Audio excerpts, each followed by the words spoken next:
ከፍ እንዳለ አስቡ አለ። በአመኑበት አሕዛብ ብዛት ውስጥ እንደሆነ በዓለም ውስጥ በቀንና በሌሊት ምዕመናን በስሙ የሚዘምሩበትና የሚያመሰግኑበት ቦታ እስከ ቀረ ድረስ ሃይማኖት እንደተስፋፋ ይተረጎማል። እስራኤልን የሚያጸና በመካከላቸው ከፍ ብለዋልና በጽዮን የሚኖሩ ፈጽሞ ደስ ይላቸዋል አለ ጌታችን።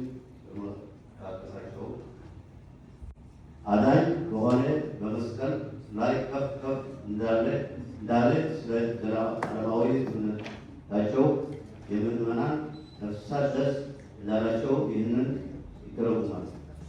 በተቀረገች ምድረ ተራሮች ላይ ዓላማውን አንሱ አለ። ይህንን በክርስቶስ ያመኑ ምዕመናን ነገሥታት እንደ ጻድቁ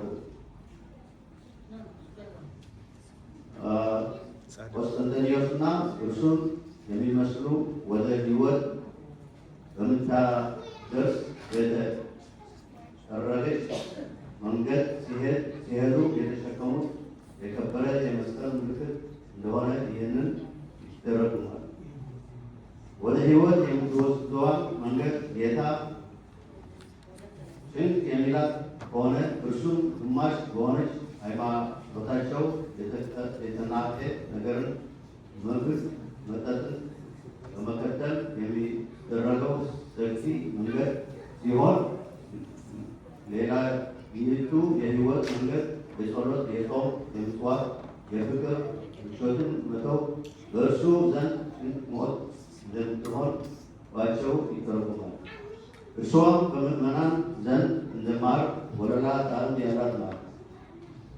እነሆ በሌላ አንቀጽ ጌታችን ቀንበሬ ልዝብ ሸክሜ ቀላል ሕጌም ጣፋጭ ነው ብለዋልና ድምፃቸውን አሰሙ አትፍሩ አለ።